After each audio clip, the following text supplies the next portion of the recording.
The night had its predators, but he was not one of them. He was their architect.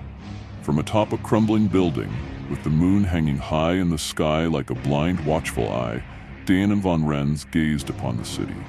His tall, slender silhouette, wrapped in a long, lapelled black coat, was nothing more than a shadow among shadows, a presence the mortal world would never notice, until it was too late. The night wind caressed his dark hair, making it sway like strands of black silk.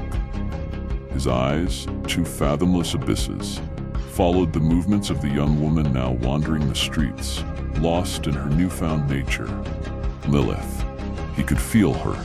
The freshly transformed blood coursed through her veins with the fury of a storm trapped in a bottle. Her senses awakened one by one, as if the universe had torn away a veil of shadows, and suddenly, every secret of the night was laid bare before her. Hunger consumed her from within, an insatiable void no human nourishment could ever satisfy. But she did not understand yet. She did not comprehend what it meant to bear the mark of dark blood. She was not just another vampire, not a mere fledgling doomed to skulk in dark alleyways, feeding on drunks and beggars until she was inevitably hunted down. Lilith was a legacy. There was something in her essence that set her apart.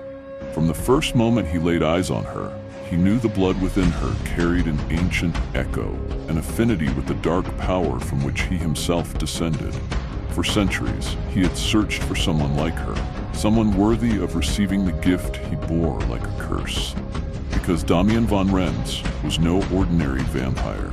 His lineage was far older, far darker than any other. He belonged to the blood of the dark, a direct descendant of Azrael, the angel of death. A fallen archangel who dared to defy the balance between life and death, condemned by God to wander the shadows, forever denied the light of paradise. His children were the first vampires, not turned by bite or ritual, but born from darkness itself. They were more than predators. They were heralds of extinction. But over the centuries, the power of his bloodline had thinned.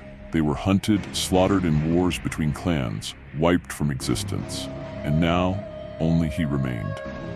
The last, until now, Damien had watched Lilith long before he ever touched her. He had seen her love for the night, her fascination with the forbidden, the macabre. She was not just another gothic girl wearing lace corsets and stiletto heels for the aesthetic. No, something deeper ran through her soul, something he had recognized instantly. The yearning for eternity. That was why he chose her. The night he bit her, he did so with intent.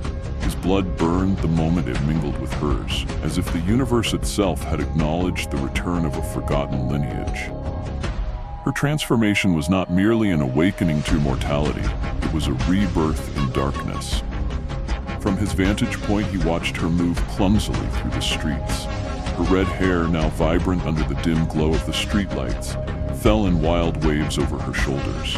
Her once pale skin now radiated an eerie luminescence.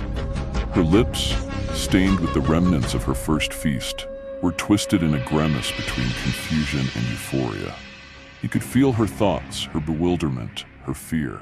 The sensation of newfound power was intoxicating, but also terrifying. Every sound in the night was amplified. Every heartbeat within miles pounded in her ears like a war drum. And the hunger never ceased. Damien smirked. Every newborn vampire had to learn to master the beast within.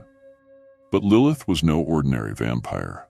She bore the mark of dark blood, though she did not yet know it. He would let her wander, let her lose herself in her new existence. Let her experience the intoxication of power and the terror of eternity. He would watch from the shadows as she faced her first conscious hunt, as her instincts sharpened, as her humanity crumbled away, piece by piece. Only then would he come for her, because she could not escape her fate. The dark blood had awakened within her, and that meant she no longer belonged to herself. She belonged to him. She belonged to the darkness. Damien closed his eyes, allowing the night wind to carry the scent of his new queen to him. Her blood pulsed through the darkness like a beacon in the storm. Soon, very soon,